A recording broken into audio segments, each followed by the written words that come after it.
Hello students, चलिए start करते हैं। चैप्टर 4 क्लास 12 डिटरमिनेंट का एग्जांपल नंबर 30 देखते हैं क्या है। If A B C are positive and unequal so that the value of the determinant is negative.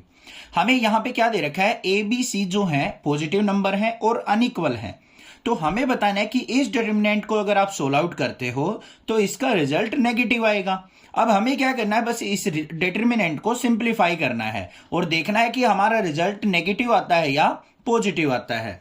तो सबसे पहले क्या करेंगे, हम यहां पे अपने डिटरमिनेंट को राइट डाउन करेंगे। डेल्टा इक्वल टू क्या वैल्यूज है हमारे पास, ए बी सी, फिर बी सी ए बी, ये वैल्यूज हमें दे रखी हैं। अब सबसे पहले हमें क्या नजर आ रहा है, यहां पे कुछ ऑपरेशंस लगाएंगे। ये हमारी कॉलम फर्स्ट है, ये कॉलम सेकंड, ये कॉलम थर्ड। आप इस पे रो का ऑपरेशन भी लगा सकते हैं, कॉलम का भी लगा सकते हैं। और डिटरमिनेंट के अंदर क्या सबसे इजी चीज है कि आप उसके ऊपर कॉलम और रो दोनों के ऑपरेशन अप्लाई कर सकते हैं। तो यहां पे हम C1 कॉलम के ऊपर ऑपरेशन लगा लेते हैं, C1 plus C2 plus C3।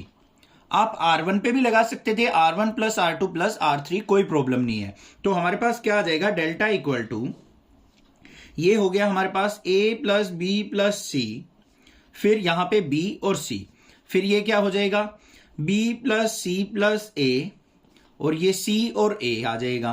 फिर ये आ जाएगा C plus A plus B, और फिर आ जाएगा A और B। ये हमारे पास क्या आ गया, डिटरमिनेंट।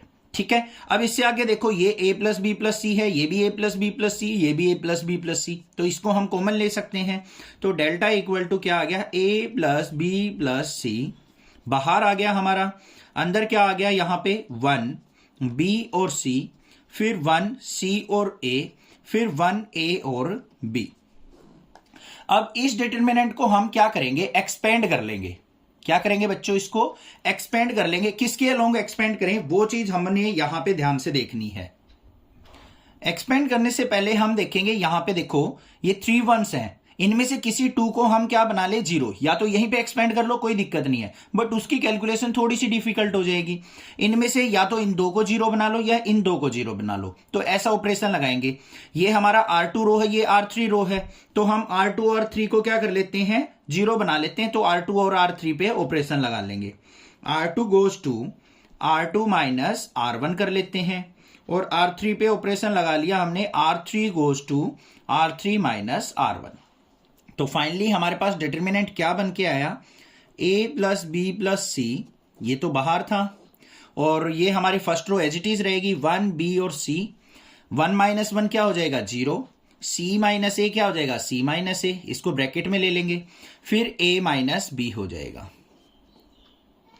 R2 माइनस R1 करना था हमें, तो यहां पे गड़बड़ कर दी हमने, c माइनस b हो जाएगा और a माइनस c हो जाएगा। फिर हमें R3 में से R1 को सब्ट्रैक्ट करना है, ये भी 0, तो ये हो गया a माइनस b, और फिर क्या हो जाएगा, b माइनस c। ये डिटरमिनेंट हमारे पास आ गया। अब इसको एक्सपेंड कर लेते हैं, एक्सपेंड अलोंग, ये कॉलम C1 है तो C1 के अलोंग एक्सपेंड कर लेंगे। तो डेल्टा इक्वल टू क्या आ गया बच्चों, a plus B plus C into, यहां पे 1 इंटू, ये कट गया, ये कट गया, इसकी इससे प्रोडक्ट, तो क्या आ गया, c माइनस बी, इसकी प्रोडक्ट b माइनस सी से, माइनस में इसकी इससे product a minus C into a minus B. इसको और सिंप्लीफाई कर लेते हैं। डेल्टा इक्वल टू क्या आ गया, a plus B plus C into, पहले इसकी प्रोडक्ट करते हैं, c की b के साथ bc, c की c के साथ माइनस का c स्क्वायर, माइनस की b से करेंगे तो माइनस का b स्क्वायर, और ये क्या हो गया, प्लस का bc, माइनस माइनस प्लस का bc। फिर इसकी प्रोडक्ट करते हैं, माइनस का साइन, इसको इनटू में लेके चलेंगे, ब्रैकेट लेके चलेंगे। ठीक है, a की a से करेंगे a स्क्वायर, a की माइनस b से माइनस का ab, माइनस c की इससे करेंगे माइनस का ac, माइनस c की इससे की तो क्या हो गया, प्लस का bc।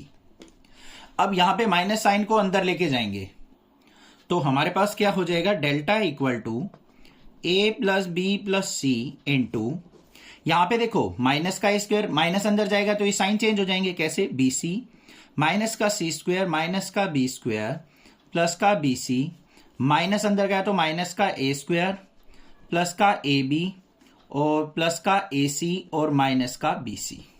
ये आ गया मेरे पास, BC से BC कैंसिल आउट हो गया, इसको सिंप्लीफाई करके लिख देते हैं, delta equal to A plus B plus C into, यहां पे देखो माइनस का A स्क्वायर, माइनस का B स्क्वायर, माइनस का C स्क्वायर, फिर प्लस का AB, फिर प्लस का BC और फिर प्लस का AC।